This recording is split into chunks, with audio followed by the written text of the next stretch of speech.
Good afternoon, and welcome to your virtual Accepted Student Day. I'm Devin Thompson, Senior Associate Director for Admissions Events, and I will be moderating this afternoon's event off camera. On behalf of the entire College of Charleston Office of Admissions team, I'd like to extend a warm congratulations to you all on your acceptance to the college. You have all worked extremely hard this year and should be very proud of your accomplishments. We had a record-breaking number of applicants this year, and the application process was competitive. Well done. This is our second virtual event specifically for newly admitted students, and we thank you for your interest in participating. If you joined us for our first accepted student virtual block party on March 28th, welcome back.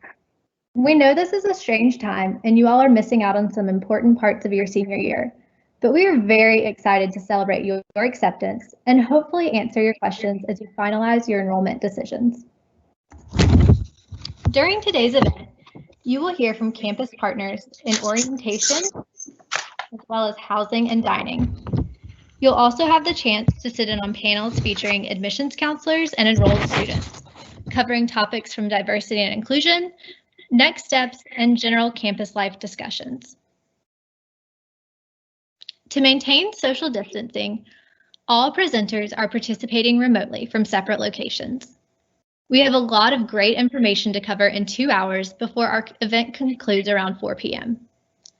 Some questions for panelists and our special topic sessions were taken from the survey sent out in the registration invitation.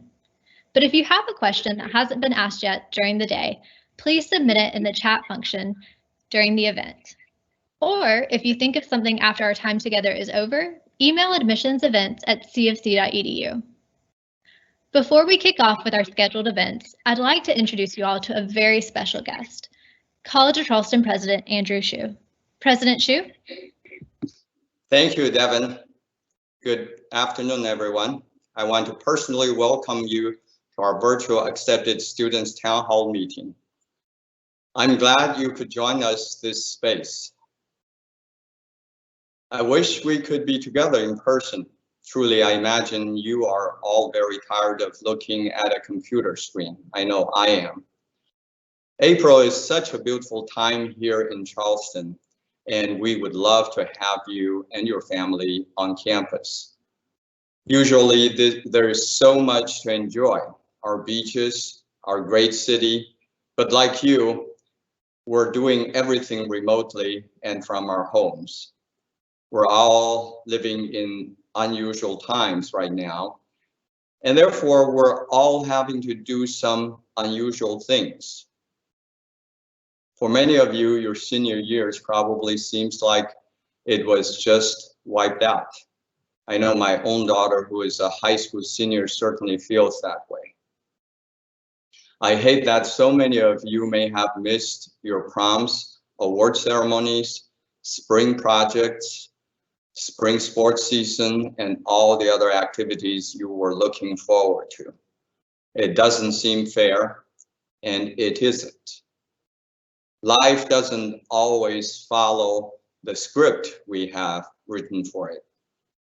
So we have to adjust. That is what we will teach you at the College of Charleston, how to adjust and how to be resilient. Through our liberal arts approach to education, you will learn how to handle adversity by developing the necessary critical thinking skills to adjust and adapt. No matter the major you choose or the discipline you decide to study, we will teach you problem-solving skills. As you have seen firsthand through this crisis, no one has all the answers. Clarity is a luxury of childhood, unfortunately. As you grow up, you will have to make your own choices.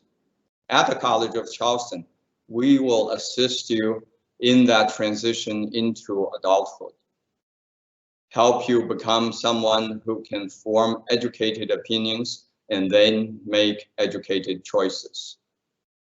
I want to thank you for your interest in the College of Charleston, and I want to applaud you for being accepted.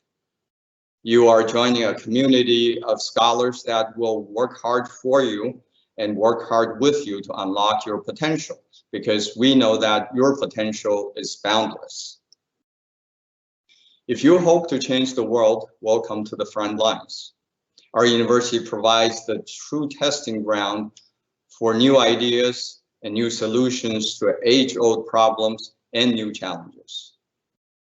Want to fight global climate change and the rising seas? You will join our faculty at the Bryce Marine Laboratory located on Charleston Harbor. Want to fight social justice? You will work side by side with our faculty in political science and women's and gender studies department, as well as the scholars in our Avery Research Center for African American History and Culture. Want to run the next Fortune 500 company? You will study under the country's top business researchers, design your product in one of our many maker spaces, write your business plan as part of your class, and launch your venture before or after graduation. Whatever your dream is, we have a community of scholars who can help you make it come true. The College of Charleston is an old university. In fact, it is the oldest in South Carolina and the 13th oldest in the country. This year, we are celebrating the 250th anniversary of our founding in 1770. While we may be old, now more than ever, we're bold. Bold is what the world needs from us right now, and bold is what the world needs from you. You have probably heard from many people that college is the best 4 years of your life. That sounds nice, but here we don't believe that. Yes, of course, the next 4 years will be fantastic, but we are preparing you for a lifetime of great years, not just 4. Remember, you are still climbing. You will always be climbing. And we will help you continue to ascend to find higher, much higher peaks in your life. If you tumble to a valley, we will prepare you so that you can pick yourself up and start climbing once again. I hope you enjoy the rest of this virtual experience and find it valuable. I can't wait to meet you in person when you are an official College of Charleston student. Thank you. Devin? Thank you, President Chu. We will now show a brief presentation covering next steps to take towards your enrollment at the College of Charleston. After the presentation concludes, we'll hear from counselors within the Office of Admissions for a Q&A.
All right, now we're going to hear from our admissions counselors and follow back up with that video shortly.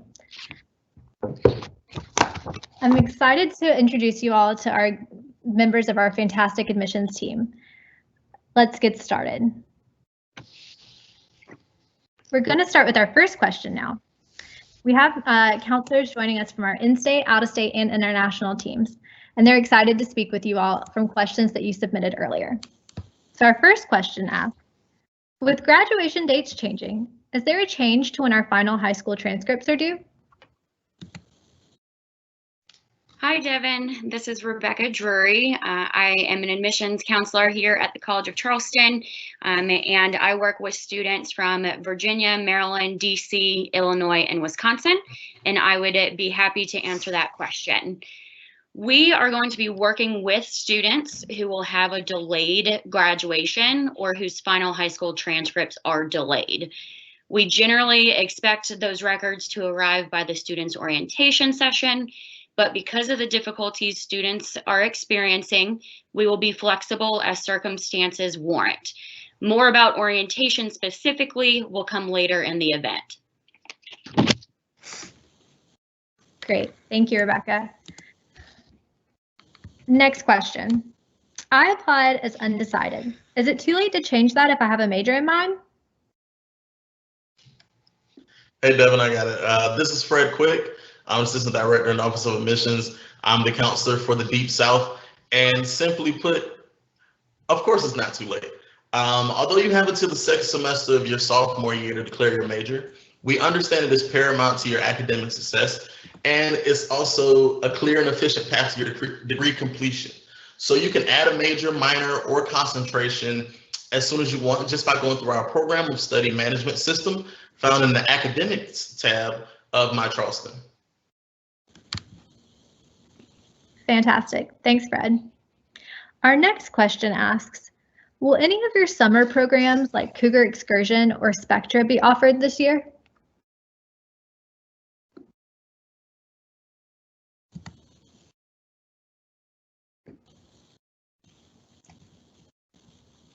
Hi, Devin. This is Michelle. I am the Senior Associate Director for Admissions for the Midlands region, and I will go ahead and be more than happy to answer that question. Our summer programs right now are scheduled to move on as normal. Right now, if anything changes as it relates to what is going on right now, our students will definitely be notified of that.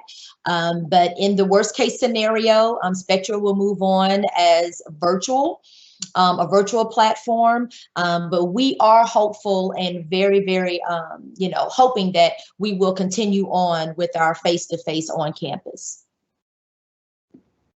Thanks, Michelle. Our next question.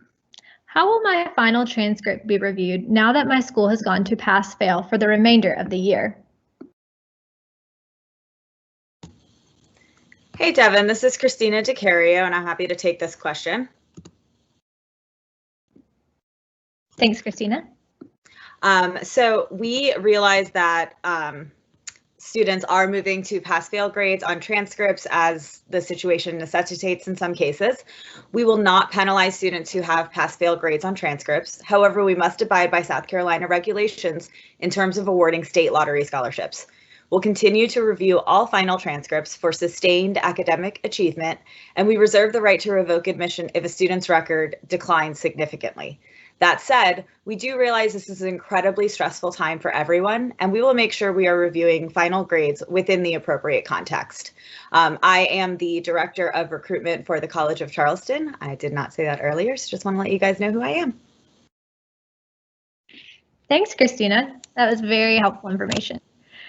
Our next question asks, if I deposit and the U.S. Embassy does not open in time for me to get a visa, can I get a deposit refund? Hi, Devin. Hi, everyone. My name is Tina McDonald. I am the Director of International Admission here at the College of Charleston, and I'm happy to answer this question. So I understand that there is a lot of concern with embassies being closed around the world right now, and we are checking every day to see when they open to be able to provide you an update. But in the case that they don't open in time for you to get a visa, it is absolutely possible for you to get a deposit. But what we'll actually do instead of that, and what we'll guide you through, is the process for deferring. So that will be the process of deferring to either spring 2021 or fall 2021, and you will work with me personally and also our Center for International Education, so that not only your admission, but also your CVIS record and your I-20 and your F-1 visa regulations are all in compliance with the US government. So we'll take care of you with that. Thank you, Tina. Next question. Is the deposit deadline still May 1st? And what do I do if I'm having trouble navigating my Charleston to deposit?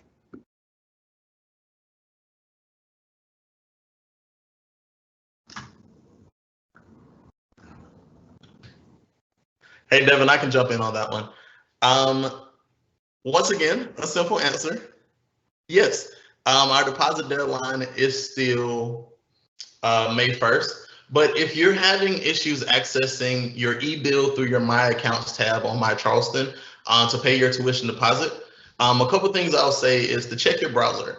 As you set up your account, there may be a couple limitations you find using Google Chrome or Safari. So go back to the old faithful Internet Explorer or even Mozilla Firefox, and maybe that'll help you make sure your pop-up blockers aren't on as well. And second, you can email or call our help desk at itservicedesk@cfc.edu with your name, date of birth, and CFC ID, and they'll be glad to assist you throughout this. Thank you, Fred. Next question. Of course. Our next question asks, are there any new scholarships or financial aid opportunities available? Hi, Devin. This is Rebecca again, and I'll be happy to take that question. For parents and families who they might have the option to submit a parent contribution adjustment request, also known as a PCAR 21. This form is available on the financial aid website under the download forms. It will, by completing this form, it will allow the Office of Financial Aid to reevaluate students and their eligibility for sources such as grant funding. For other scholarship opportunities, we recommend that students look on the financial aid website again under the outside scholarship portion. Thanks, Rebecca. Next question. When can I have my car on campus? Is it hard to get around Charleston without one? Hello, everyone. My name is Arian Boneta Fernandez. I'm the Hispanic Recruitment Coordinator. And yes, you can have your car on campus, but you have to be aware that you'll need to at least be able to obtain 30 credit hours on record with the college registrar to have your car. It's not really that hard to get around town on campus. We have the Charleston Area Regional Transit Authority, otherwise known as CARTA, and manages the bus system around downtown and the greater Charleston area. So it's not a big deal if you don't have a car. We also have a partnership with Enterprise Rent-A-Car. So if you're 18 years of age or older, you can rent a car for an hour, for a few hours, or even for the day. Thanks, Arian. And just a quick note, it's 60 credit hours moving forward for students when you apply for your parking spot. But that's a really great reminder about CARTA. It's such a great resource for our students. I apologize about that. Thank you so much for the correction. No worries. All right, on to our next question. How will my final transcript be reviewed now that my school has gone to pass-fail for the remainder of the year?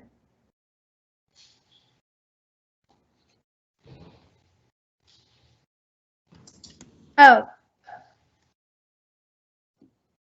Hey, Devin, this is Christina. I'm happy to answer that question again if necessary. Sorry, it looks like we had that asked a few times. Let's move on to the next question. I have a learning disability and have had accommodations and resources available to me during high school. Does College of Charleston offer any resources for students with learning disabilities? Devin, I'll jump in for that one. It seems I have all the short answers of yes. Of course, around 10% of our current student body is connected with our Center for Disability Services, or our SNAP office. We provide a host of accommodations for any learning difference, including providing alternate testing sites, additional time, assistance with note-taking, priority registration, and most importantly, confidentiality. And we want to provide support and advocacy on campus for our students as well. But you'll need to submit a CDS or SNAP application along with your disability-related documentation. And this can be done via your CFC email account, through our secure share, through postal mail, or you as the student can submit your forms in person once social distancing orders are out of place. But yeah. Thank you, Fred. Our next question asks, if I decide to take a gap semester or year, will I lose my scholarship offers to the College of Charleston? Hi, Devin. This is Christina DeCario again, and I'm happy to answer this question. It's certainly a popular one.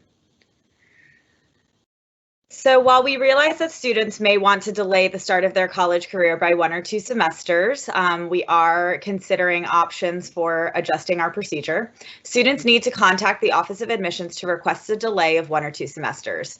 We'll give students additional details about that process once they've contacted us. Students who elect to take college courses during the gap semester will have to reapply for admission as transfer students. We are requesting that freshman scholarships be honored for the spring semester start and that on-campus housing be guaranteed, but we do not have confirmation of either of those things at this time. Once we do have that information, we'll contact all students who have reached out. Perfect. Thanks, Christina. Our next question asks, if classes are offered virtually this fall, how will e-learning work for students who may be international or from different time zones? Hi, Devin. Hi, everyone. I'm happy to take this question. So this was actually a question that I had also when I found out about our e-learning this semester, because we do have a lot of students that aren't necessarily from the same time zone that we're in right now.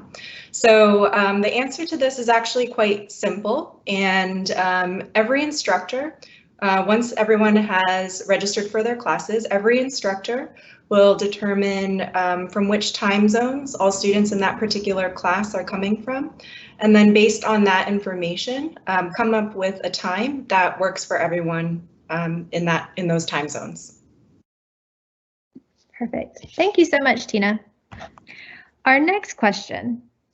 Will there be any changes this year to how AP and IB credits are evaluated? How do we know what credits we'll receive from our dual enrollment coursework? Hi, Devin. It's Rebecca Drury again, and I will answer this one, for it definitely is a popular question with all the changes to those AP and IB tests coming up. But CFC will award transfer credit by exam for the 2020 AP and IB exams, consistent with our previously published exam equivalency charts that students can find on the Transfer Resource Center's Credit by Exam website. For those dual enrollment courses, we will need that transcript from the institution which you are taking those dual enrollment courses, and in order to award students credit. Once students finish those classes at the end of the semester, have that institution send us the transcript, and the registrar's office will evaluate and award credit where applicable. Great. Thank you, Rebecca. Our next question. Is it too late to file the FAFSA? And what should my family and I do if there is still a gap in my financial aid package? I can answer that question. Hello, this is Arian again. You have till July 1st to file. And I mean, however, the later you wait to submit it, the less awards that might be available. And for any other special, situations, your best choice is to reach out to the financial aid office. They can definitely help out. Thank you. Thanks, Arian. Moving on to our next question. When do we take our placement exams for courses like math and foreign languages? Hi, Devin. This is Christina DeCario again, and I'm happy to answer this one as well. There are no longer placement exams required.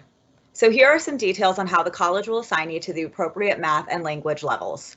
The College of Charleston will create a math placement score from the data you've already submitted, like the SAT, ACT, and AP scores, as well as your high school transcript.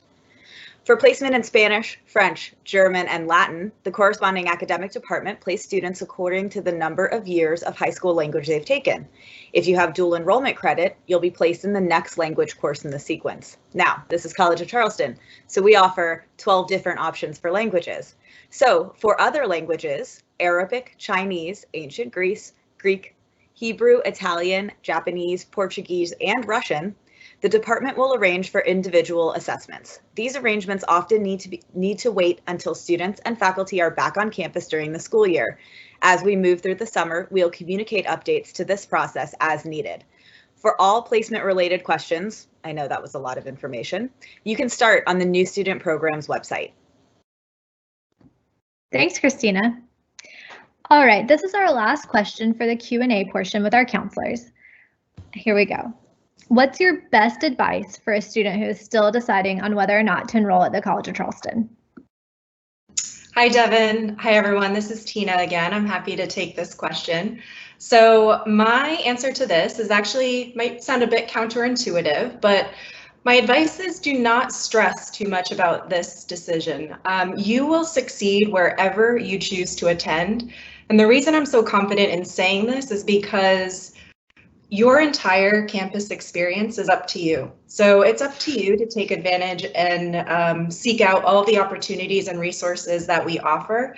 You are doing the absolute best thing that you possibly could right now by attending a virtual event like this in this time. You will be able to see and hear for yourself what we offer, and you can ask yourself, based on this information, will this help me become the absolute best person that I can be? And not just for the next 4 years, but also considering what President Xu said, for the rest of your life as well. So don't stress too much. You will succeed wherever you choose to attend, and we're very confident in you. Thanks, Tina, and thank you to all of our counselors. That was really great information and hopefully covered a lot of the questions our students have had so far. Now we're going to cue up that video and let you all watch our next step session.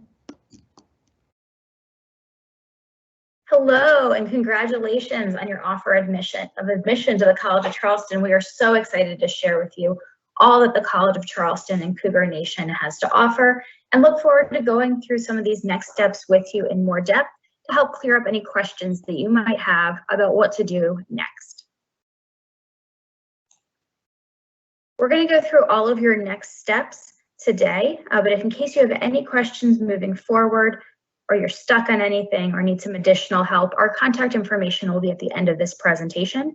Please don't hesitate to reach out. We'd be happy to help you through at any point in the process. The first thing you're going to want to do is make sure that you have set up your My Charleston account. My Charleston is the College of Charleston student portal. That's where you'll conduct all of your CFC business. And at the point of being admitted, that's where you're going to go to check for your financial aid or scholarship status. It's where you're going to pay your enrollment deposit. And eventually, that's where you'll register for CFC classes, interact with the registrar's office, financial aid, and the treasurer's office, as well as take care of other College of Charleston business. The way to set up your My Charleston account is through a unique URL that was emailed to you the day that you were admitted to CFC. You'll need to click on the link that was within that email and set up a password for My Charleston. Your username will be your 8-digit College of Charleston ID that was included in your acceptance packet, as well as your online acceptance materials. Within My Charleston, you'll be able to view your financial aid status if you've filed a FAFSA, and you'll also see any merit scholarships that you're being offered by the College of Charleston. Make sure that you as a family review your charges and make sure that that's a decision that you're comfortable moving forward with. Once you've done all that and you're ready to secure your spot for the fall, you're going to move to the Accounts tab. The Accounts tab is where a lot of your college business will take place. You're going to scroll down to eBill. Once you've logged into eBill, it will open in a new window. Make sure that you're seeing what's on the screen above. If you're not, go ahead and open up that window to a full screen. And you're going to click on the Deposits tab. The Deposits tab is where you'll pay your deposit to confirm your spot, and that's what indicates to CFC that you're planning on being here next semester. All incoming students are responsible for paying the $400 enrollment deposit, and then if you also want to request on-campus housing, you will pay the additional $50 housing application fee. It is a separate transaction, but that will indicate that you're planning to apply for housing and will open up your access to the housing application. If you are planning on living on campus, you're in great company. We've got 9 different residence halls to choose from. It varies from hall style to suite style to apartments, and the majority of our freshmen do plan to live on campus. So you're going to be among most of the incoming new students on campus, a great way to build community as you start your time at the college. Campus housing is guaranteed for incoming students who pay their $400 enrollment deposit, their $50 housing application fee, and complete their housing application and contract by May 1. So you don't have to worry about finding off-campus housing as long as you meet those deadlines. You are going to want to make sure that your high school knows you're attending the College of Charleston, because why wouldn't you want to share that exciting information? But that makes sure that they will send your final high school transcript that confirms your graduation. College is going to need that before August for a number of reasons, partly for advising, but also to confirm that you have graduated. So make sure that you keep working hard this semester. Make sure that you finish strong and maintain that strong academic performance that your admission was based upon. And then make sure that that transcript gets sent to us directly from your high school to the College of Charleston after you have graduated. And for those of you who are challenged yourself a little bit more throughout high school, we do award credit for AP, IB, and CLEP tests. And we will also evaluate any of your dual enrollment coursework that you took at a college or a university for transfer credit. We've got a great transfer resource center on campus. You can learn more about them at transfer.cofc.edu, and they'll evaluate any past work that you've taken for college credit to help you see how that's going to apply towards your College of Charleston degree. You will need to send those dual enrollment transcripts directly from the school of record, which is the college or university. We can't award transfer credit off of your high school transcript. And the next time we'll see you, we'll be here in Charleston for orientation, and we can't wait. There are 10 different options throughout the summer. Each of them are 2-day sessions, and you just have to attend one of them. Orientation is when you're going to meet with your advisor to talk about all of those transfer credits that we just talked about. It's also when you're going to register for your fall classes, as well as get acclimated to a lot of the resources on the College of Charleston campus that will help you to be successful in the coming years. We do not have a preference which session you attend, so please pick the one that works best for your family. You will have equal opportunity to register for classes throughout the summer, so please don't worry that you have to attend one of the first few sessions. We do release seats in each course throughout the summer, so students attending a later session, session 7, 8, or 10 even, are going to have just as good of a chance of getting the classes that they want and need as any other student. And if you just can't wait for August and you want to get here even sooner, we've got a number of ways for you to do that. Cougar Excursion is a leadership program that we run in the month of August that allows you to come on campus and then spend a week out at Camp St. Christopher off the Charleston coast, working on your leadership, building relationships with other incoming students and upperclassmen, and really just being able to start those connections at the college even sooner. Spectra is a transitional program that allows minority students to come on campus in the month of July and take 2 college classes free of charge while living on campus and building relationships with faculty and staff that will help them for their full transition in August.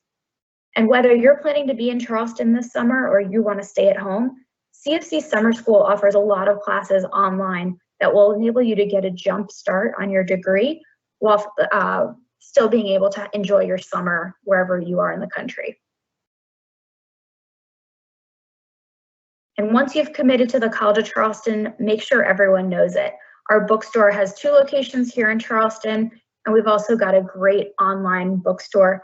So make sure to grab that CFC t-shirt, CFC water bottle, stickers, sweatshirt, hat, and rep that College of Charleston pride. If there's anything else you need help with along the way, whether you just have one question or want to really talk in depth with your admissions counselor, please don't hesitate to reach out via email, social media, or through our contact page on the website. Thanks so much, congratulations again, and let us know how we can help.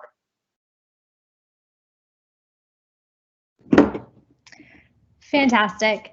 I'm now going to introduce Will Chase, Associate Director for Visitor Services at the College of Charleston. Will be moderating today's student panel. Will?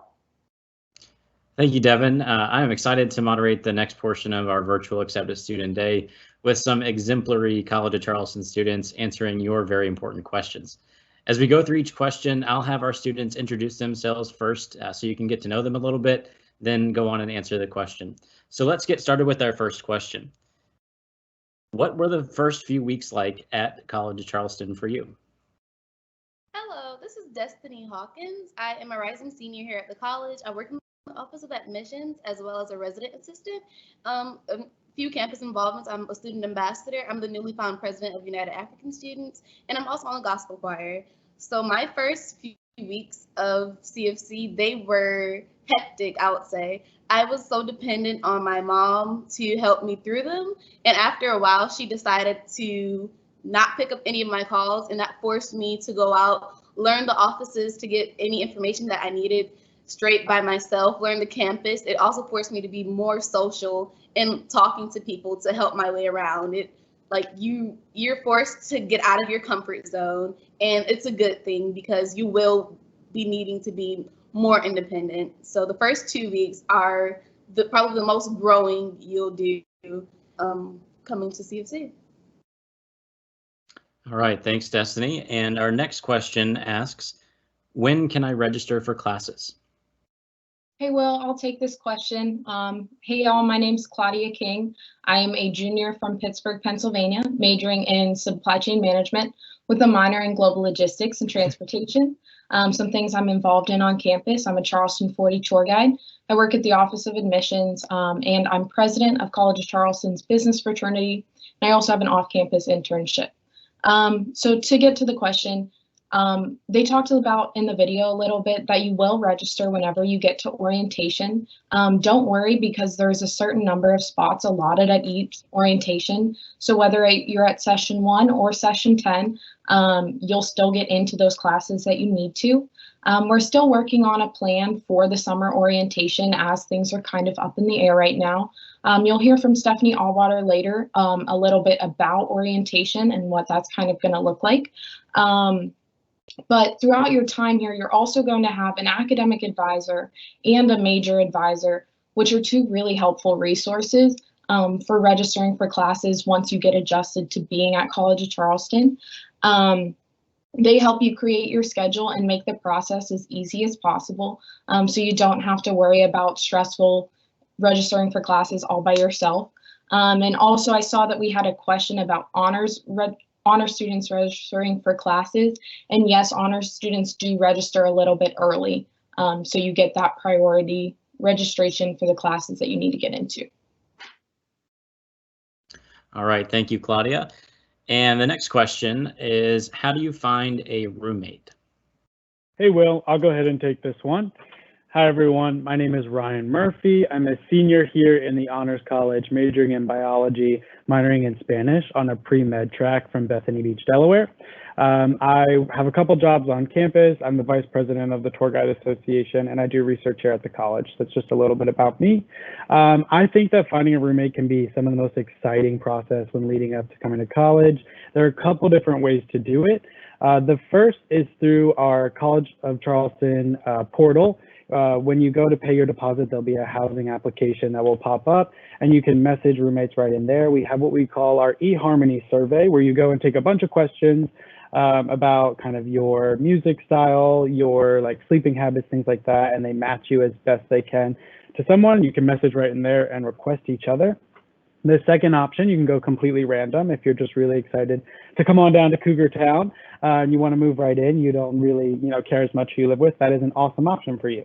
And then the final option is when you guys are all accepted to the college, you have the opportunity to join the Facebook page. So you guys, I believe, are the class of 2024. So if you look on Facebook for College of Charleston class of 2024, you'll see students in there posting little bios about themselves. And you can message other people, maybe mutually select a roommate that you know from your town or someone close by or someone you meet on there. So all options are great. And living on campus and having a roommate and suite mates is so much fun. So I can't wait for you guys to experience that.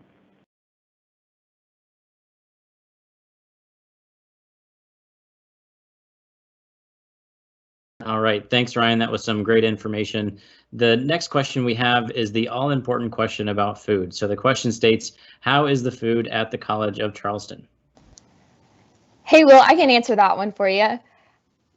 Hey everyone, my name's Lauren Eason. I'm a senior here at the college from Greenville, South Carolina. I'm majoring in international studies with a minor in Spanish and a minor in crime law and society as well. And my specialty is Latin America and the Caribbean. So a few things I'm involved in on campus is I am a front desk associate at the Office of Admissions, and I'm also involved in Greek life on campus. So that's a little bit about me, but to get to the good stuff and the question that you all want answered, the food on campus is actually really good. And I know that may seem like such a cliche answer that everyone says, but that's the truth. And part of that is because our dining services know that they have to compete with a lot of the awesome restaurants that we have in Charleston. And I transferred to the college as a sophomore, and I didn't have a meal plan actually until this past semester, just because I just felt like I didn't really need or want one. And then when I got my meal plan this past semester, I have used it all the time, and I'm kicking myself every day for not getting it sooner because the food is so good. We have 3 different dining options as far as a dining hall style, and one of them is an all vegan, vegetarian, kosher style dining option, which is I'm none of those things, but I go eat there anyway because the food's just so good. But I also love to eat at City Bistro, which is another one of our dining halls. And for example, I went a few weeks before spring break and just to get a quick meal in between my classes so I didn't have to come all the way back to my apartment. And I had fresh cod, sauteed green beans, and mashed potatoes. So that kind of gives you an idea of what the food is like on campus. And it's so good, and there's lots of healthy options too. All right, thanks, Lauren. The next question we have is, can we visit the College of Charleston prior to orientation? Hey, Will, I can take this one. Hi, guys. My name is Reese Walker. I'm a sophomore here in the Honors College from Danville, Virginia. I'm an English and Classics double major. And some things I do besides working with the Office of Admissions is I also am the new member coordinator for our Charleston 40 tour guide organization. And I am an honors student ambassador and an English student ambassador. So I work with a lot of those ambassador programs. So visiting Charleston before orientation, this is a fun question because I know this is super up in the air right now for a lot of you. For me, when I visited before orientation, I talked to people all the way back as my junior year. I met a professor my junior year of high school when I was visiting the college, and we stayed in contact. He was emailing me about like opportunities that I could do with English at the college, because that was something that I was super worried about, was what I could do, you know, coming into college, what the English program looked like. And it was super nice that he was able to answer all of those questions for me. So since we are, you know, kind of like living our lives via Zoom right now, that's also an option that you still have. You can definitely always reach out to departments and ask to talk with someone, whether it's a professor or a student or an ambassador for that program. They're just as, you know, lively and fun on Zoom, I promise. I know it's not the experience that you want, but I definitely think that talking to people at the college was what really got me here when I visited before orientation. That's what, you know, kind of solidified my decision, especially at Accepted Students Day. And luckily for us, because the internet is so great right now, that's something that you still have an option to do. That's also reaching out to taking virtual tours online. We have an amazing virtual tour whole thing on our website where you can still see the whole campus. It's not the same as being here taking the bench test, but hopefully this stuff will pass soon and you guys will be able to, you know, come down and see it before you move in. You can also reach out to the admissions department, see if you can talk to someone. You can, you know, ask to talk to a tour guide, ask to talk to an orientation leader, anything like that. Just reach out to people that are here and see how much we love it, and we can answer those questions. That's something for me when I visited before orientation, it was super important. And then interact online. We have new residence life videos that are like 360 360 videos of all of our residence halls. Definitely check those out when you're looking where to live. Go on our Instagram, CFC Res Life, our Charleston 40 organization, CFC Admissions. We all have like these amazing Instagrams where we're doing a lot of integrated work. Our tour guides are answering questions on there. They're doing quizzes about the college. Sometimes they'll do live videos. So all of that stuff is a great way to stay connected and like be at CFC without being able to visit, sadly, right now. And then also join the Facebook groups. I think one of the best things is just to, cope with each other in this weird time of like talking to other students in your class of 2024 who are accepted as well and who just want to talk about, what kind of weird times we're in. But doing all that stuff, and especially just at the end of the day, interacting with people at the college and seeing how, on fire we are for the college is probably going to be your best bet. All right, thanks, Reese. That's a great perspective there. Our next question asks, do most students have jobs, and how do you balance work, school, and free time? Hi, Will. I can definitely take advantage of this question, considering I work so many jobs. Hi, everyone. My name is Chelsea Jacobs. I am a senior communication major here at the College of Charleston. A couple of fun things that I do on campus. I'm president of the College of Charleston's Gospel Choir. Besides working with the Office of Admissions, I'm also a peer facilitator for the first year experience program. When it comes to the jobs that people should work or how you should balance it, it's all about learning the person that you are and what works best for you. I would always tell myself that school is my first priority. That is my first job. So I took first semester to get the feel of the campus, to see how my classes were going. And once I was comfortable with being at the College of Charleston, I then took advantage of a campus job. So students work on campus. You could also work off campus. You could have an internship that pays.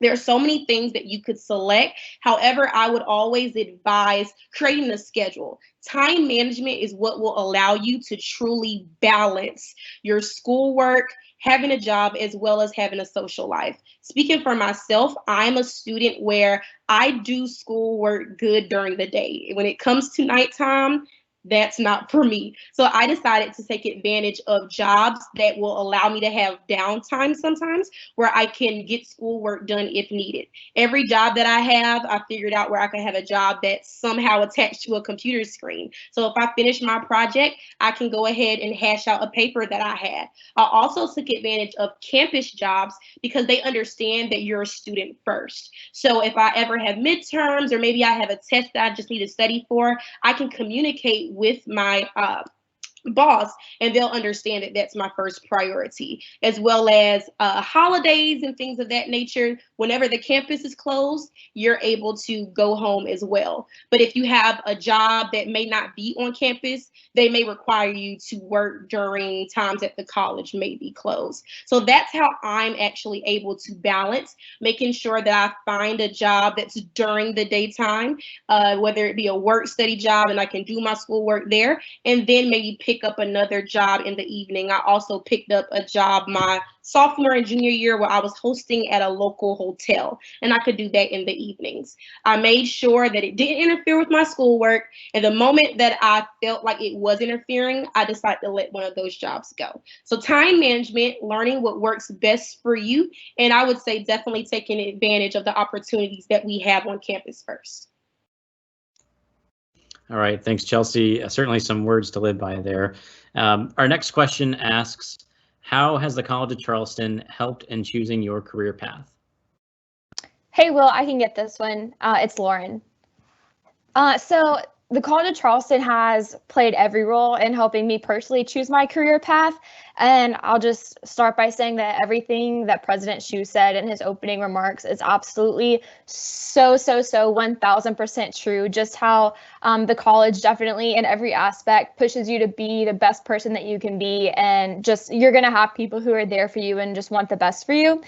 So I guess a few examples of this would be just opportunities that the college offers, and that can mean like different classes that you take that are focused on what you want to do, as well as opportunities like internships, on or off campus jobs, clubs, just things that are geared towards your interests and helping set you up on whatever career path it is that you're taking. And I mean, just for me personally, when I came to the college, I wasn't exactly sure what I wanted to do, but it was because of certain classes that I took that kind of helped me narrow those things down, and professors who were like, wait, you would be really good at this, and were such mentors to me and made time to pour into me, not just academically, but as I figured out who I was as a person in college as well. So another example with this, I have a lot of examples, but another example would be an internship program that the Crime Law and Society Department offers. My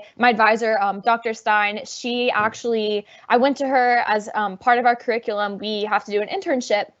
And so I talked to her and just to see what opportunities were available. And she basically set up an internship for me with the Public Defender's Office in downtown Charleston. And it was one of the best experiences of my entire life because I made so many connections through that experience with attorneys. And I got really close with one of the judges that I was shadowing, to the point where she actually ended up letting me come sit with her at the end of the semester on the judge's bench with her as we listened to different cases in court.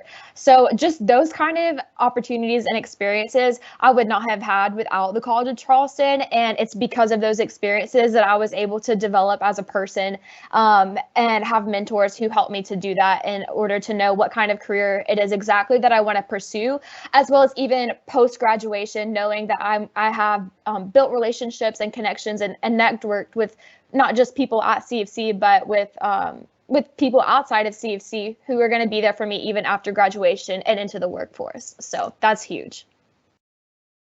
Awesome. Thank you, Lauren.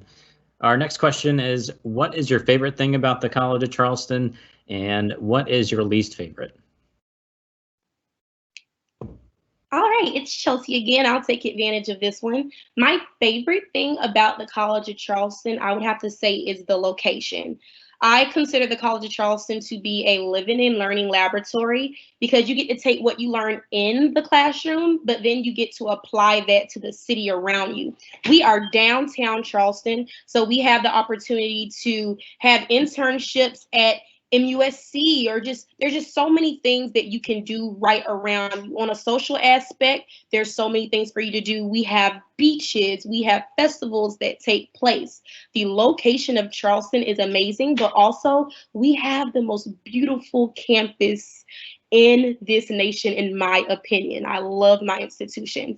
My least favorite thing about the College of Charleston, which is very hard, I would have to say probably representation of people that look like me in certain areas that are outside of certain classes like African American studies and things like that. I would love to see more representation outside of those areas, and the college is definitely working towards doing this each and every day. All right, thank you, Chelsea. Our next question asks, is it easy to find a study abroad program? Hey, Will, this is Ryan. I'd be happy to take that one. I've actually studied abroad a few times throughout my time here at the college. As I said earlier, I'm a biology major and a Spanish minor, so I really wanted to incorporate some of that immersive experience into my Spanish minor studies. But being a bio major on the pre-med track, it was difficult to do it for a full semester, so I was worried I wasn't going to be able to take advantage of a study abroad. I went into the Center for International Education, and I found that there are so many other opportunities besides just that semester-long trip. So I actually went on a week-long spring break trip. It was a cuisine, culture, and architecture tour of Madrid, Toledo, and Barcelona. And then I've also studied abroad in Trujillo, Spain, which is a small town in Extremadura. And I lived with a host family there, really had an immersive cultural experience that really improved my Spanish skills. So it's definitely easy to find study abroad opportunities. They make it very affordable at the college. We have 3 different programs. We have our CFC program, which is just like a class held on College of Charleston campus, but it's elsewhere. We have our exchange programs with sister universities all around the globe. And then we also have affiliate third-party programs. And you'll receive an advisor at the Center for International Education that can help you to make sure that all those credits that you're taking will transfer over, make sure you're staying on time for all your classes, and also helping to find those scholarship opportunities to make the study abroad affordable. So tons of ways to study abroad. Highly, highly recommend everyone studying abroad when they go to college. Thanks so much. Thanks, Ryan, and it's great to hear that those are very accessible programs. So our next question asks, what is fraternity and sorority life like at the College of Charleston? I'll take this question, Will. It's Claudia again. So here at College of Charleston, we have 11 different NPC sororities. We have 8 different IFC fraternities.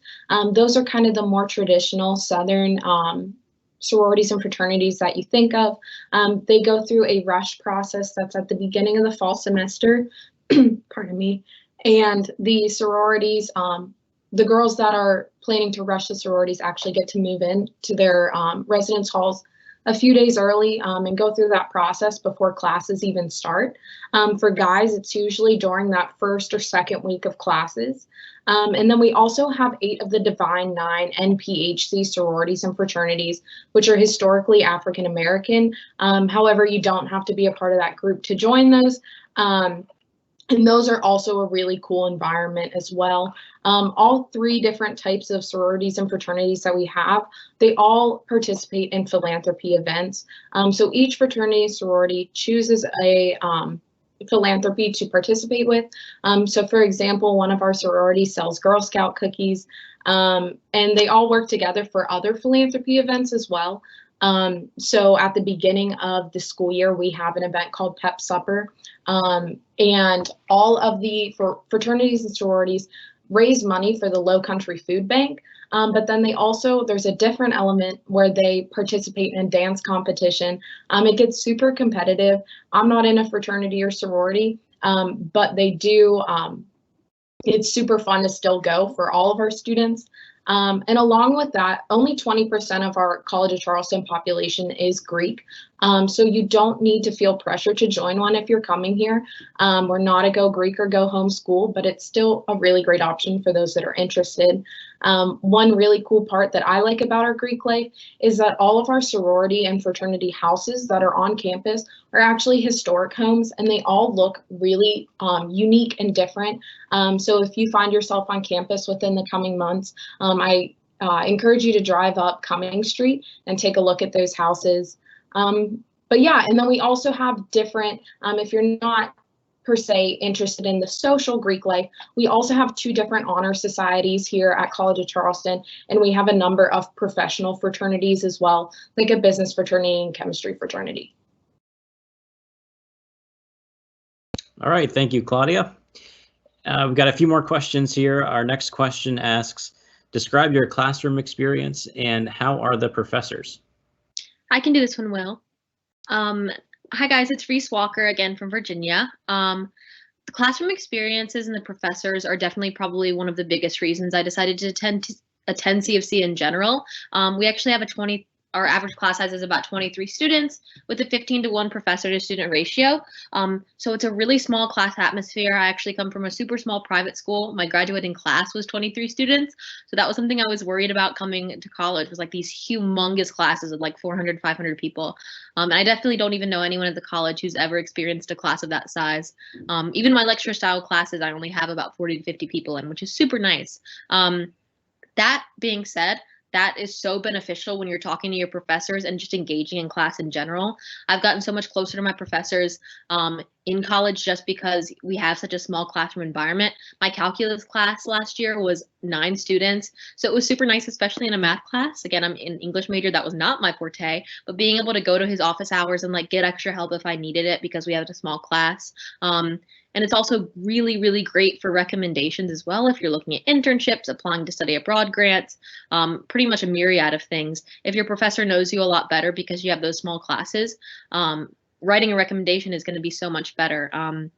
When I applied for scholarships too for study abroad for this summer, which sadly got canceled, but I actually asked my professors and they were able to write me some really great recommendations that got me the grants that I needed because, I had, talked to them so much and gone to their office hours. So one piece of advice that I do want to add to you guys as well is just like, definitely talk to your professors, reach out to them. If you ever want to go talk to them, feel free to do that.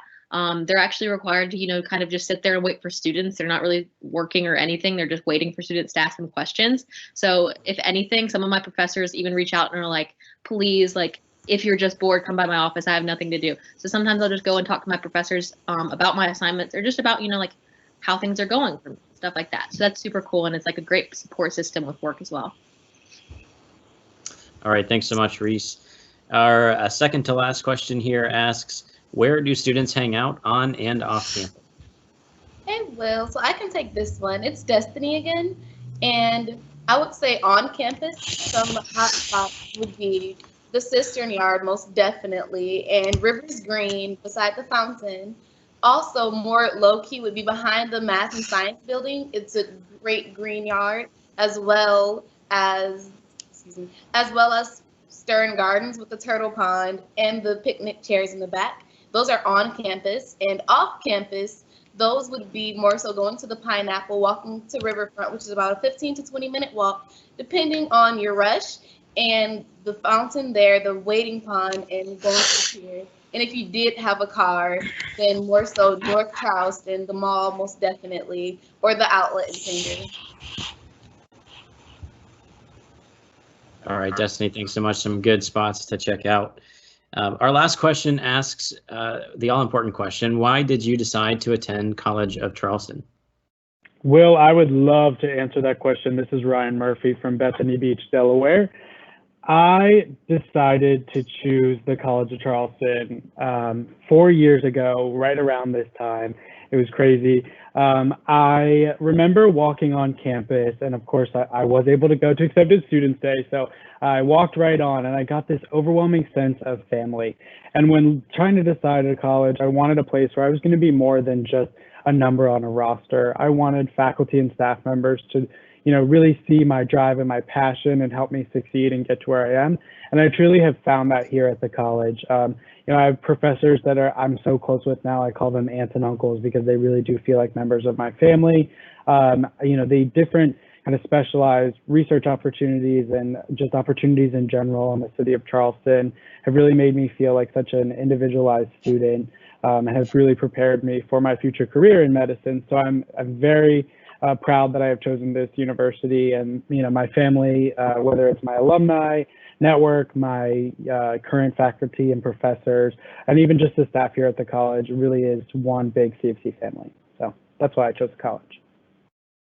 All right, great. Thank you, Ryan, and thank you to all of our student panelists on some great information. Again, as Reese said earlier, if you would like to reach out and speak with students more in depth, please don't hesitate to reach out to the Office of Admission, and we can always connect you with one of our current students, tour guides, or any of our student representatives. So now I'll turn it over back to Devin to continue with our virtual Accepted Students Day. Thanks, Will, and thanks again, students. Those are some really great perspectives and questions from our current students, or our admitted students as well. Now we're going to hear from Megan Rowe from Housing and Amanda Finch from Dining Services. Welcome, Megan and Amanda. Hi, everyone. My name is Megan Rowe, and I'm the Director of Campus Housing. Hi, everyone. My name is Amanda Finch, and I'm the Marketing Manager for Dining Services. We encourage incoming students to live on campus if they can. It's obviously super convenient, but living on campus also has been shown to help students succeed both academically and emotionally in the fast-paced college environment. If you're interested in living on campus, we encourage you to apply for on-campus housing as soon as possible. Detailed instructions for this process can be found at housing.cfc.edu in the Apply for Housing section, but we'll walk you through some of those steps now. Before you can apply for housing, you will need to have paid the $400 enrollment deposit and the $50 housing application fee. Then you'll be able to apply for housing in the My Housing and Dining portal after logging into My Charleston. Just look for the house icon. In the application, you'll fill out the housing emergency contact information, answer some lifestyle questions, select a meal plan, give housing preferences, and agree to your housing contract. If you know who you want to live with, you can preference that person on your application, and you can also preference suite mates in the same section. If you do not know someone you want to live with, you can search other students who have applied for housing or let Campus Housing team find a great match. You will be assigned to housing based on the date you complete your housing application. You can make changes to your housing applications through May 1st, and you can change your meal plan until you arrive on campus. Campus Housing will release housing assignments on July 1st via an email to your College of Charleston email address. This email will also include information about move-in, including dates and times when students can arrive, driving directions, and lots more. I will now hand it over to Amanda to talk about dining. Thank you, Megan. So when it comes to eating on campus, meal plans make it extremely simple. We have a number of dining locations on campus, and a meal plan really unlocks delicious meals with friends, coffee, and even a quick snack on the go. So now your meal plan, it includes meal swipes, it includes dining dollars, and select plans include maroon meals. And the most convenient part about your meal plan is it's conveniently located right onto your Cougar card, which is your official College of Charleston ID. Now, when we talk about meal plans, your meal swipes, maroon meals, dining dollars, what does all of this mean? So think of your meal swipes as access in our all-you-care-to-eat dining halls. So City Bistro and Liberty Fresh Food Company. Think of maroon meals as extra swipes that come with just select meal plans that you can use at retail dining locations such as the eateries and Stern Food Court. And then dining dollars, they work just like cash. They're dollar for dollar, and you can use those anywhere to eat on campus, including our Starbucks and our Chick-fil-A.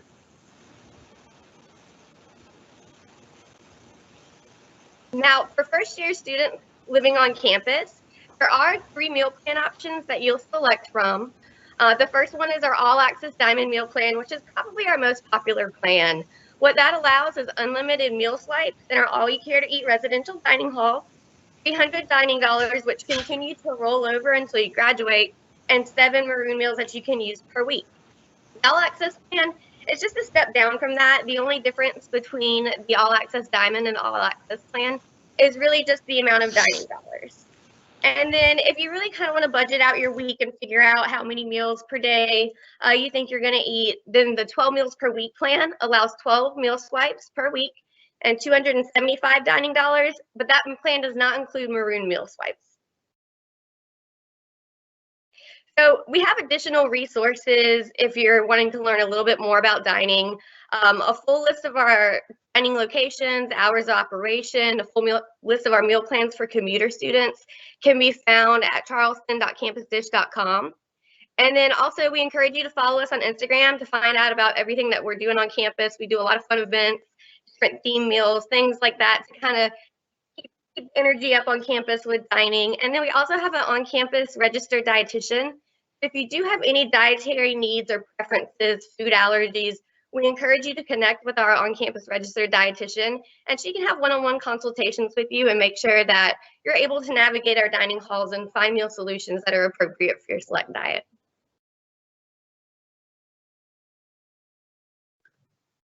Some of you submitted questions about campus housing when you registered for today's event. In addition to these, we encourage you to check out our FAQs on the campus housing webpage. First question, if a student does not select a roommate or suite mate, how are they assigned? Campus housing uses students' answers to their lifestyle questions to find roommate and suite mate matches. This is why it's important for incoming students to answer the questions themselves and be honest based on who you are today, not who you plan to be when you get to college. Next question, what is the policy for pets on campus? Pets are not allowed on campus. The only exception is fish in a 10-gallon tank or smaller. You should work with disability services if you have an ESA or service animal to get approval. Next question, when is move-in day? Information about move-in will be included in the housing assignment email that is sent out July 1st. Move-in weekend is tentatively scheduled for August 21st and 22nd. Next question, will the campus be disinfected thoroughly before we start this fall? Facilities management is responsible for cleaning the residence halls and houses before move-in and will be following all disinfecting protocols. Next question, how quickly do residence halls fill up? Campus housing aims to get all students into one of their top residence hall choices or a comparable space. We do guarantee that students will have a place to live on campus if they apply by the housing application deadline, but we encourage you to apply for housing early for a better chance of getting your preferred housing. Next question, if I did my housing deposit on the first day it opened, and so did my roommate, but my suite mate put theirs down later, does that affect me getting my first choice? As a reminder, housing is assigned by the date you complete your housing application, not just the date that you pay your deposit. We will do our very best to get you and your roommate and even your suite mates into your desired housing, but the sooner you apply, the better.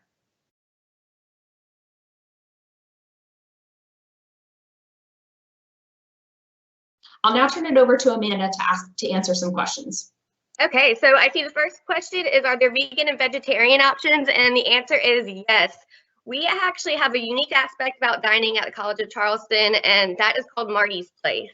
Marty's Place serves all vegan, vegetarian, and kosher menu items, and that's very, very unique. So that makes College of Charleston extra special. The other thing that I want to add is if you do have a food allergy, in both City Bistro and Liberty Fresh Food Company, we have stations that eliminate 7 out of the top 8 allergens. You can get a safe meal there. And again, for any special dietary needs, I definitely recommend reaching out to our registered dietitian, and her contact information can be found on our website, which again is charleston.campusdish.com.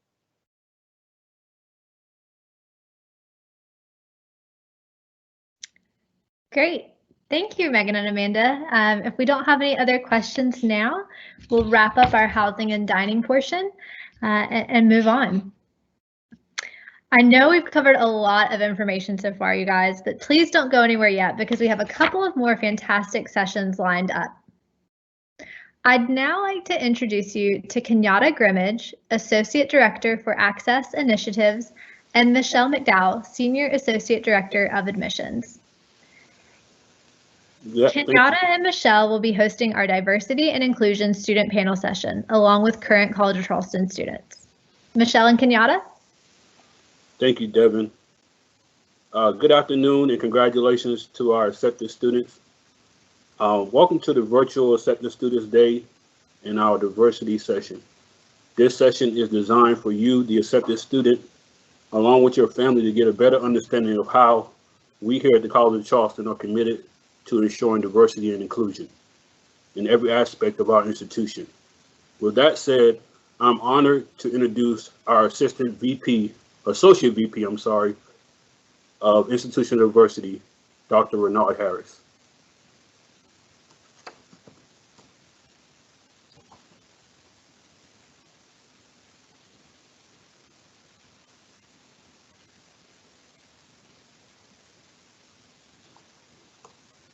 Hey, Graham, you hear me?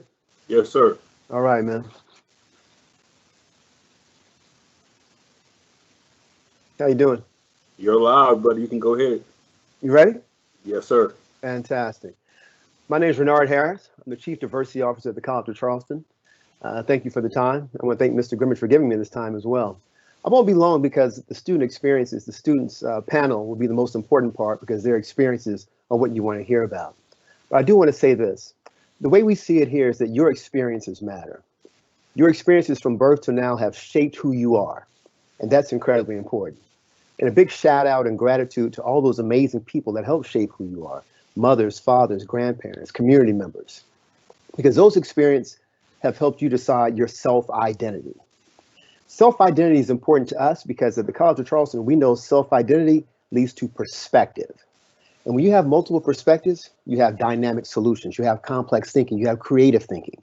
And that's what we want here at the College of Charleston, creative thinking, dynamic thinking. So we encourage you to hold on to that self-identity when you come here.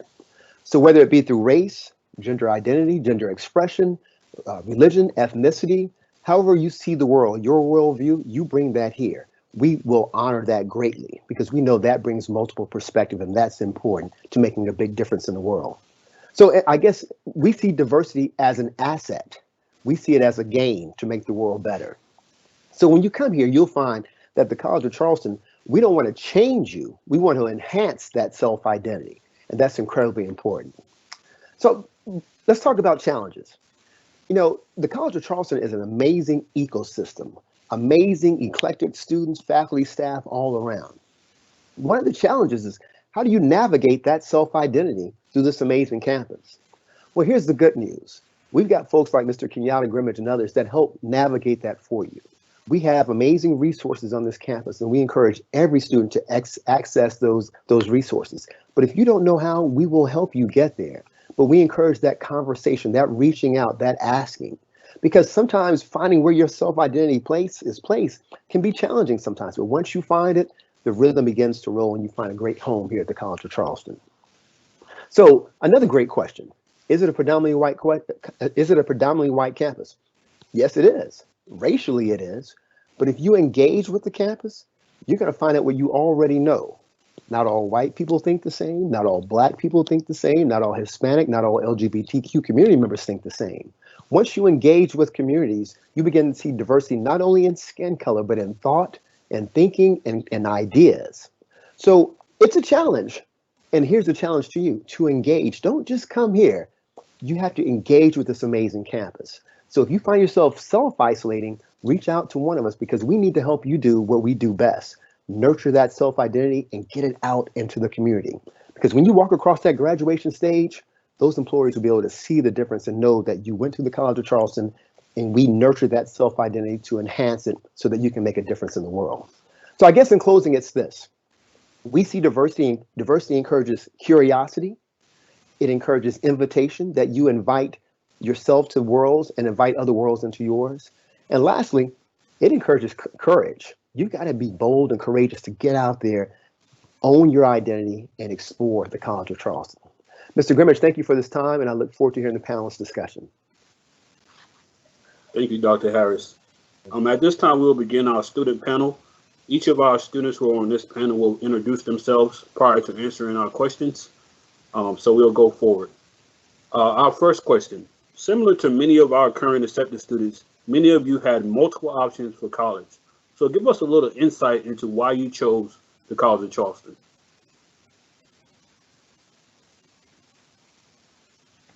Hi, this is Ethan Bain. I'm a student here at the College of Charleston. I am an international business major and an economics major, and I'm minoring in Spanish and data science. And after going through all the schools that I was accepted to, I decided to go with CUC for a few reasons. One of them is that I think common for a lot of the students here is the weather, obviously. The weather in Charleston is beautiful. I'm coming from the Caribbean. I'm from the Bahamas. I don't know if I said that. So coming from the Caribbean, I knew that I was going to be in one of those. Charleston was going to be one of those few places in the United States where I could smoothly transition into the new climate. Another reason was the school size. Again, coming from the small island Caribbean, I did not want to attend a huge school of 40 or 50,000 students and 300 student lecture halls. I wanted a close community in which I knew I can both make a big impact and create a lot of close connections, and I knew CFC was that place.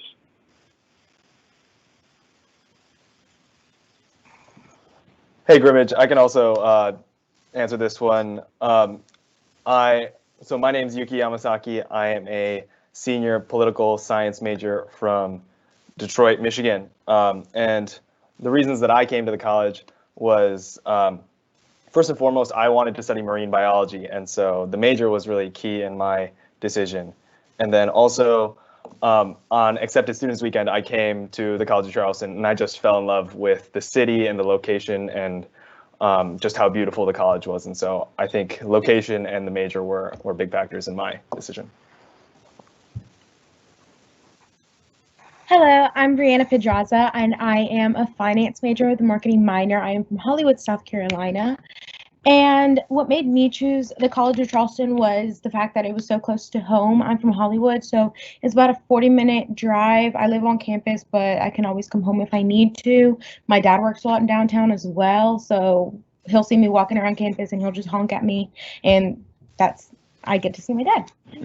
The consistency with staff at CFC, I know Mr. Grimmage would call me all the time to submit my paperwork and do this and that, and we just had a really close relationship ever since the very beginning. The first time I visited, they were so welcoming, very family-like. I had that support from Mr. Grimmage and others before I even became a student, and also that the resources that they offered even before I became a student, just like Spectra, where they offered me and other students free courses, being able to stay on campus for free, being able to establish our GPA before we even became students. All of that was very beneficial for my college career.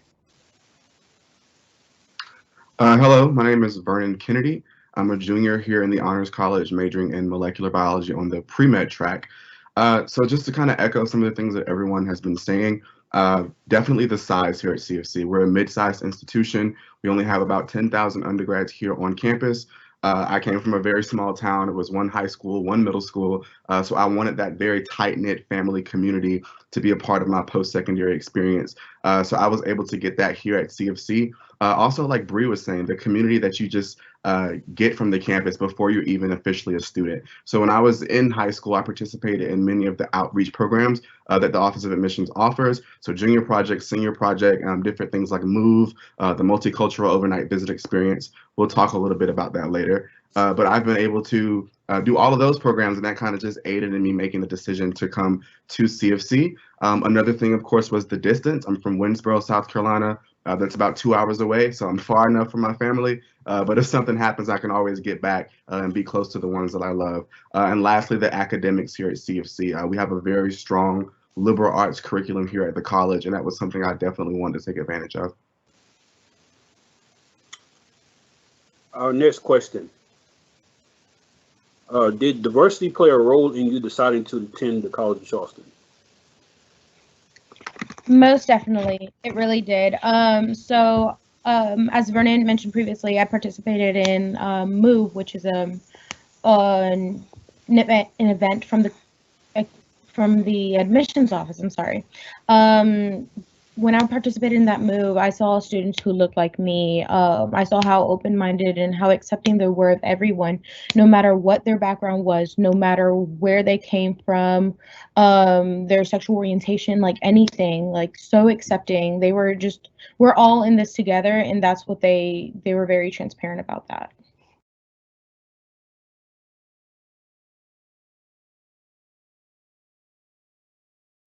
I can also answer this question. Like Bree said, she participated in some of those MOVE programs. I did the same programs as well. I also met Bree during ASD, and we were able to go to Spectra together. But I did notice that CFC was lacking in representation of people that looked like me. So I did want to do my part in contributing to that portion of the student body here at the college. So as far as like helping to diversify the campus, that was a really big thing for me, and that's one of the reasons why I chose to come to CFC as well.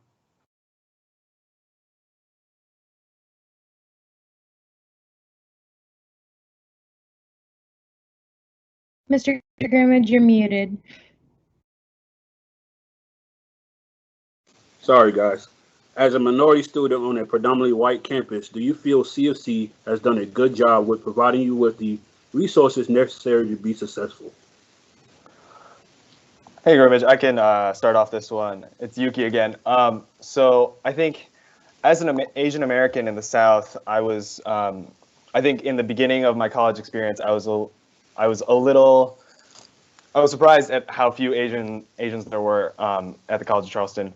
But I also have experience growing up in predominantly white schools and white communities, and so I was very sort of accustomed to this sort of dynamic. But I think, at the college, I never really felt like I was treated any differently because of my race. I never felt like I was discriminated against or anything like that from faculty members or students. But then also later in my college career, I was really surprised because I was able to connect with some Japanese Americans on campus, and I built my own little community, and I surprised myself, and I was really surprised. And I think sort of that Japanese community that I've built together has been a really enriching part of my College of Charleston experience, but it just took a little bit more time, and it took some initiative on my part to go find those people. I can also tackle that question. So kind of how Yuki was saying, me coming to the College of Charleston, as an African-American male, I did notice that I was the minority on this campus. However, I never felt excluded from any of the opportunities that were provided to the general student body. I'm very grateful at the time that I've spent here at CFC. I've had numerous opportunities to both excel professionally, academically, and socially here on the campus. I've received awards. I've been able to participate in undergraduate research and travel and present my research on different occasions. I've been able to study abroad. So I don't feel that yes, it is a PWI, a predominantly white institution, but that hasn't hindered my success at all. I've been able to attain all of the opportunities available to every student on this campus. Next question. Being geographically diverse can present its own challenges. Explain how CFC has supported you as a non-resident or international student. Hi, this is Ethan here again. And yes, I'm an international student, and I feel that CFC has done everything in its power to support me as an international student. They've reached out when natural disasters such as Hurricane Dorian came through my home country in the Bahamas. They gave me all the support that was necessary to get through that difficult time. And not only are they there during tough times, but they're constantly aware of my circumstances. One specific instance comes to mind in the wake of COVID-19. On-campus resources such as the Center for International Education and Housing and Dining have all reached out to ensure that I was able to get back home and I had somewhere safe to be. Hey, Grimmage, I can also jump in on this one. It's Yuki again. I think as an out-of-state student, I think the biggest thing for me was freshman year and moving into the dorms and having a really welcoming dorm experience really made a big difference for me feeling welcome as an out-of-state student. There were just a lot of out-of-state students as well as in-state students mixed together in those residence halls. That really facilitated me feeling like I was part of the Charleston community right from the very beginning. And that was a really great base from which I could build this big network of friends and have a great college experience right from the very beginning. Great. Next question. Do you feel you've been provided the opportunity to make a difference, positively change the campus culture through campus organizations, clubs, community involvement, etc.? I'll go ahead and answer that question. It's Brianna again. And yes, so in previous acceptance students days, I've been able to show Hispanic families around. I've just in the comfort of their own language, me being there for them was very meaningful for them, a very meaningful experience, as well as through student ambassadors, we created a relationship with an elementary school in the Charleston area, and through them, like, I've been able to volunteer there 4 times a school year to translate for families who don't speak English for their report card conferences. So being able to be there for my community as well as my college community has been very, very rewarding. Hi, this is Ethan again. I'm going to also jump in on that question. So I think I've definitely been given through numerous clubs on campus and different organizations. I was a part of a club called the Charleston Sports Management and Analytics Club. They really helped me, and they allowed me to express myself and be a part of that club and to make an impact. I'm also a peer advisor in the Academic Advising and Planning Center, and they give me leadership opportunities to make impacts on campus. And I think any student who wants to come to the College of Charleston to make an impact, there are many organizations and events that allow you to voice your opinions and make positive changes. I can take that question as well. This is Vernon here again. So I'm involved with a couple of organizations that have definitely allowed me to have the opportunity to make a difference on campus.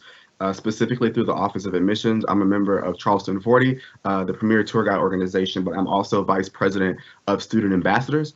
Student Ambassadors specifically, we focus on the retention and the recruitment of minority and first generation students here at the College of Charleston. The way that we try to tackle that goal is through various initiatives that target students while they're in high school. So we have this program, the Multicultural Overnight Visit Experience, or MOVE for short, where we bring in high school students and they're able to spend a weekend on the campus, participate in college courses, see what it's like in our dining halls, and to actually live with a CFC student ambassador in their dormitory to see what that experience is like as well. We also allow them to see different parts of Charleston that are outside of the campus community. And over my past few years doing this program, I've definitely had some great yield as far as students with that program. We've seen students who participated and moved one year, and then the very next year they'll come back and be a student on campus that I'm able to speak to. And it's just a great feeling, you know, to see that the work you're putting in, you're able to recruit students who look like you and help diversify this campus. Good. Next question. Describe your safe place on campus, somewhere where you feel you can go when you need anything. I'll go ahead and answer this question. It's Brianna again. So my safe place has been created through like forming relationships with members of like, so either directors or professors or whatever. So I have Mr. Grimmage in the admissions office. He's like my dad. I go for him for all positive and negative things. He sees my face a lot. Wendy Stevens, she's an academic advisor for the business school, and she sees me a lot too. Mr. Rhonda Washington for the Higdon Center of Leadership and Fraternity Sorority Life. She's like my mom. And Ms. Linda Keller from the Multicultural Student Programs and Services. These are all locations all around campus, and through all of these, all our different departments, and I've been able to find my safe place with each and every one of them. They're all my parents, and I tell everybody that because they really are. They are there for me for personal needs, for academic needs, for anything. So they have been my safe place. Hi, this is Ethan again. I'm also going to take that question. So I think I'm a little biased here because I work there, but I think the Academic Advising and Planning Center is my safe space. I say that because when I'm in need of anything, sometimes like I need something, but I don't really know what it is off the top of my head, and I don't know the resources that are available on campus for me. The advisors in the Advising Center have full knowledge of campus resources, and they do everything, and I mean everything in their power to give you all of the resources that you need in order to be successful in all areas in the College of Charleston. Thank you, students. Our next question. How has your experience at the College of Charleston helped influence your plans after graduation or career goals? I can start off this one. It's Yuki again. So I think the biggest influence that College of Charleston had on my career goals was my study abroad experience in Japan. And so when I got to study abroad at one of College of Charleston's partner universities in Japan, I was really able to test out what life would be like in Japan, living in Japan, and that solidified for me that I could see myself living there, working there for the future. And so that was really formative for me in sort of trying out the language and sort of doing like a test drive of living in Japan. And that has helped me decide to take a job in Japan for next year teaching English in Japanese schools. Hello, Vernon here. I can answer that question as well. So specifically me being able to get involved with research here at the college has really changed my career. Initially coming to the college, I was solely set on being pre-med. That means just going to medical school to become a practicing physician. However, that has kind of changed or evolved, I would say. My involvement with research has now convinced me that I want to pursue an MD PhD, that is to be a physician scientist. So not only practice medicine, but to kind of use science and translational research to better the field of medicine and its access to people who need it. And specifically what did that, like I said, was my involvement with research here at CFC. So since CFC is a mid-sized school, me getting access to the lab that I'm in currently, it wasn't that much of a hassle. I'm able to do things that first-year graduate students don't do until they come to their graduate programs. As a result of that, I've been able to excel in my research as well as travel to different conferences. I actually went to a conference in Chicago last October where it was the National Neuroscience Conference. And I was able to hear from different speakers and researchers from around the country. And that was just such an inspirational moment for me. And that really kind of just solidified my desire to now pursue research as well as a medical degree. And if I hadn't have came to the College of Charleston, I would not have had a research experience that immersed and ultimately not have had experiences outside of the lab that were that productive. Awesome. Our next question. What advice would you offer incoming students as it pertains to finding their place in college? I'll go ahead and answer that. It's Brianna again. So I feel that finding your place, I feel like your place can be defined as your group of people or a physical location. For me, it has meant like my group of people. So getting involved is super important. Networking with different organizations, with different professors, with literally anybody around campus, like meeting new people will eventually, it'll help you form your path to whoever you are to meet and wherever your place will be. So don't worry about finding your group of friends within the first months of your freshman year. I just recently found my group of friends that we do everything together, and that was 3 years into my college experience. So just be open-minded, get involved, and that's it, and you'll find your place. Hi, this is Ethan again. Like Brianna said, I think getting involved is very important, but also being patient. Like she said, she's gone 3 years and she's just finding her group of people. I think it's very important not to come into college thinking that you're going to find your group of people or your safe space or something like that the first week of school.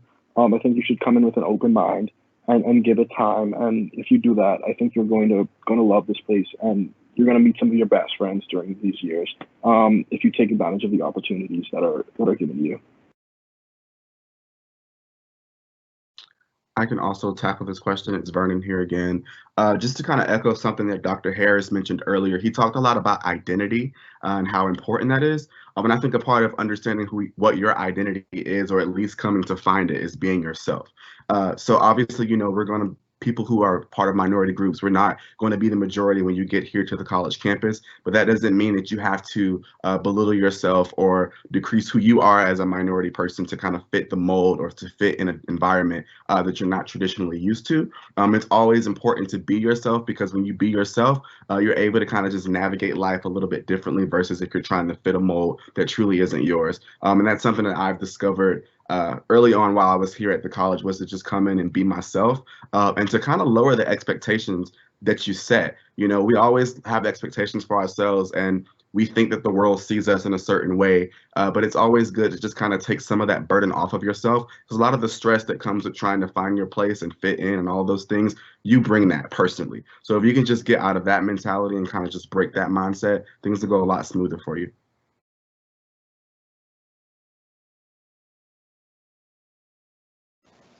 I think I can just tack on a little more here. It's Yuki again. I think I would advise students to just get involved really, really quick. I remember when I first came to the college, and I joined about 4 clubs right off the bat. And then so that allowed me to try a bunch of things really quick and make a lot of friends. And then over the course of my college career, narrow down and sort of focus in on what was really important and resonated with me a lot more as I went on in my college career. But I would encourage everyone to get involved in a club or a student group as soon as they come into college. Great, thank you. So for our next question, many of you have talked about the different clubs and organizations that you belong to. So I'm going to ask just 2 students to answer this next question. What type of clubs, organizations, or events are in place at the College of Charleston to help promote diversity and inclusion?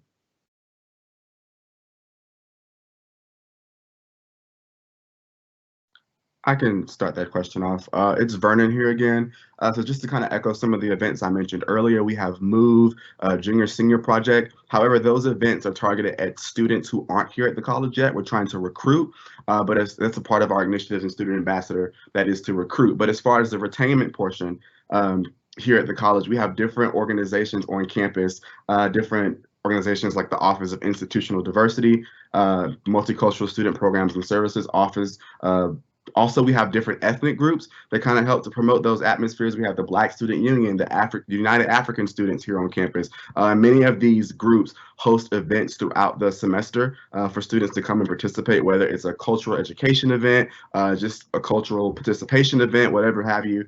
They have those events where students can come and be a part of that. The College of Charleston also has a lot of initiatives that help to increase diversity. We actually just read a book so for the college read. So the college has a book that all students have to read when they're coming in as a freshman.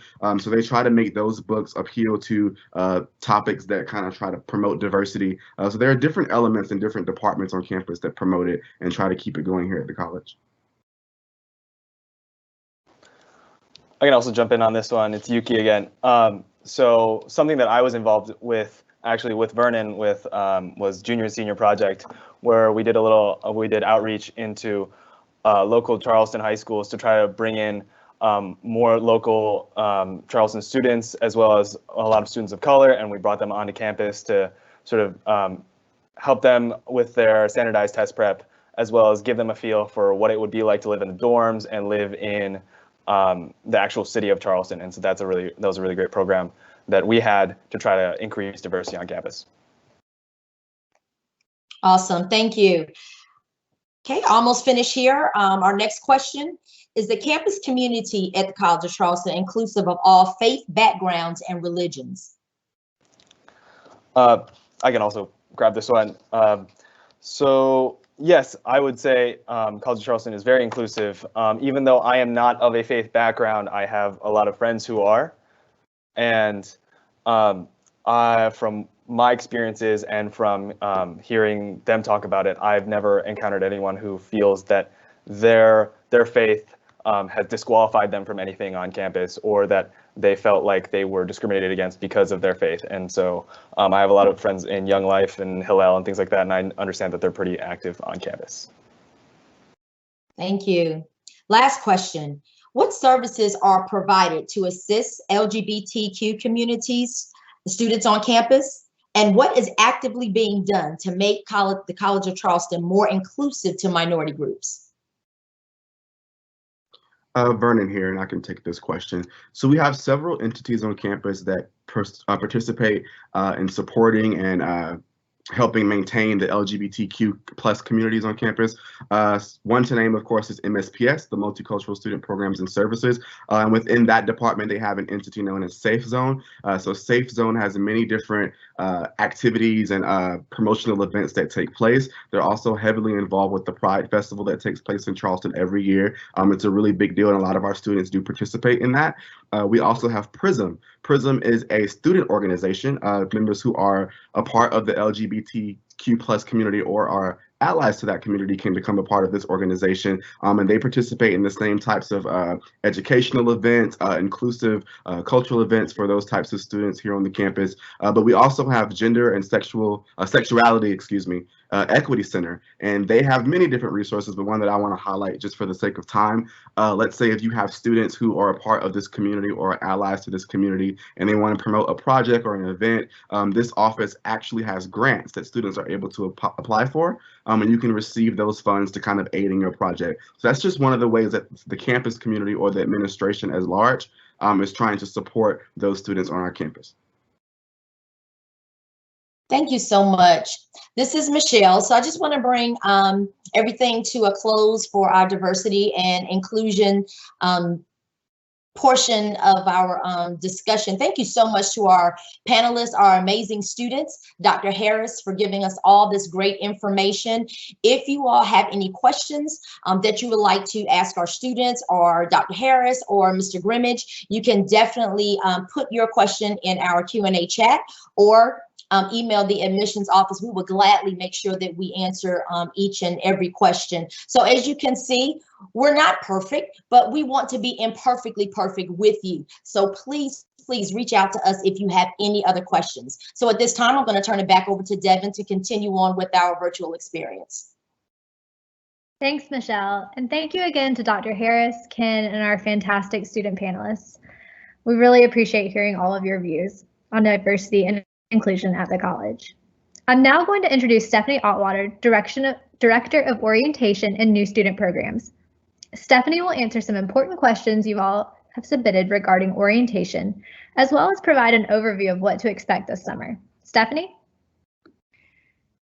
Good afternoon, everyone. We're very excited to have you be part of this event today. Sorry we couldn't see you on campus, but our hope is that we will get to see you this summer. So that's the question. What's going on with orientation? as you see on the slide right now, it's talking about what our plans are and what we're still working on. We are waiting, as well as everyone else, to see what health areas, CDC, what recommendations are regarding travel, size of groups, all of that information. And so we just ask that you have a little patience with us. And so we will be making another update on May 15th. So orientation registration is open for our July and August sessions. We will be making announcements regarding what our students who signed up already for our June sessions, how you'll be participating with us this summer. And so we're just waiting to see how we can offer orientation to our students and their families in the safest and healthiest way for us and for you. And so just keep an eye on. Now, no matter how we have orientation, there's certain things that are going to happen this summer. One of them is you're going to get to meet other new students in your class. And I know that's the biggest thing. You guys have been doing a great job finding each other through social media, but we're going to have some other people get to join you this summer and all the fun. And that's our current wonderful orientation intern team. These are current students who want to share their love of CFC and their experience at CFC with you. And so they are going to be part of the orientation experience this summer and welcoming you and showing you about the campus, telling you how to be a successful student, an involved student, how to be a leader on campus. They come from all different majors and areas and parts of the US and backgrounds. And I can't wait till they share their experiences at CFC with you. You'll have chances to work with academic advisors to plan your future academic career. And see what majors you might be interested in. Maybe you've got a major in mind, and so you can start to register for classes in that major. And you will have a class registration and have your coursework all put together by the time you go through orientation and get you all ready for the fall semester at CFC. And then the last part is getting how you're going to get involved. I've been answering some questions today, and I know people are really excited about that. And there are so many ways to get involved. You've heard all the wonderful student panelists today talk about their experiences, and they've got some pretty neat ones. You had some of the best that you heard from today, and I've been lucky enough to watch them grow and learn while they've been at CFC, and we are excited to have you come join the legacies that they've left behind. A lot of them have started groups here that you'll get to be part of, but maybe there's a group you want to start. Maybe there's something you see that CFC is, just missing. You could add this in. That's why we want you to be there. You guys are the energy that gets us going here, and so we're really excited to have you meet folks already in our student groups and the services, hear about all the activities that the Campus Activities Board puts on, and figure out where you can find your place and your people at CFC. And so that's what we're excited about with orientation and to have you around this year. One of the things some people have asked us about is, well, what are you going to do about families? We still want families to be involved. We know I've been chatting with some folks today whose families are joining with us today, and we want you to learn how you can support your student here at CFC. And so we will be also planning for some parents programs, whether that would be at on campus or online. We still want to let you know how you can be a mentor and a coach to your student. And so we're really excited to have you to be able to do that. And the other thing people have been asking us about is what sort of, like, especially transfer students, we'd love to have our freshmen here on campus, class of 2024. We're excited to have you, but we've got our wonderful transfer students too. I want to tell you about a great resource for you that I want you to utilize, and that's our Transfer Resource Center. I know you have questions regarding maybe how your school is currently doing grades, how that will transfer in, how your credits will work out. The Transfer Resource Center is going to be your place to go to help you get that all figured out and have your plan all figured out before you come, so that you know that you're taking the courses that you need to complete your degree at CFC, and they're going to be a great resource for you. The other thing that I know students are real anxious about is where am I going to live and how's this, what are all these residence halls look out, because I didn't get a chance to see them. I think those 360 tours that you see online right now are a great resource. There's some videos out there too, but what I really like about those pictures and everything is those rooms aren't picture perfect. Those aren't the most model rooms. They're showing you how students make room for all the things they have and how they make space work.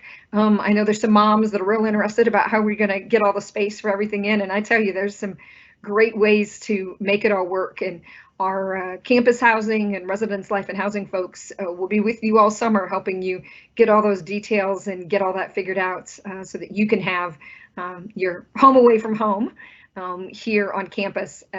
One of the great resources when you get on campus that you're going to have are going to be your RAs. Our resident assistants are, again, student leaders on our campus who are trained and to care and work and make sure that you have answers to the questions you have, make sure your health and safety is important to them, and they are a really great resource when you live on campus. And so I encourage everyone to, when you get on campus, to make sure that you make sure your RA's in your phone and you can have a place to contact them. Let them sleep now and then, but they're always there to be a resource and help you out. The only other thing that I just want to mention for you is I always tell this to students and parents when they come to the College of Charleston, is how much the College of Charleston is here to help you out. Now, one thing you're going to have to do is put out a hand. We can't always read minds and check how you are. And, all the students today have told you they found their place. They found their people on campus who are there to be a support system for you.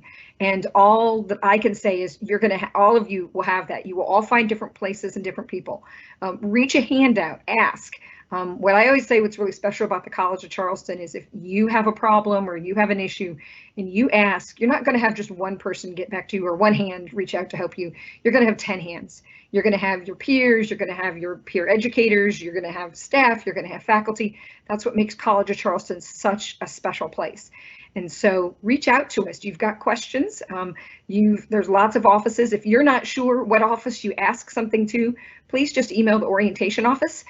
You can go on our website and see our email address under the contact us section. We'll get you to the right place. We're kind of known as the Googles of campus. So we work with so many of our great offices, and we're happy to get you to the right people and get you the answers you need so that you can make your final decisions or finalize everything to join us at the class of 2024 this year. So Devin, I'm going to turn it back over to you.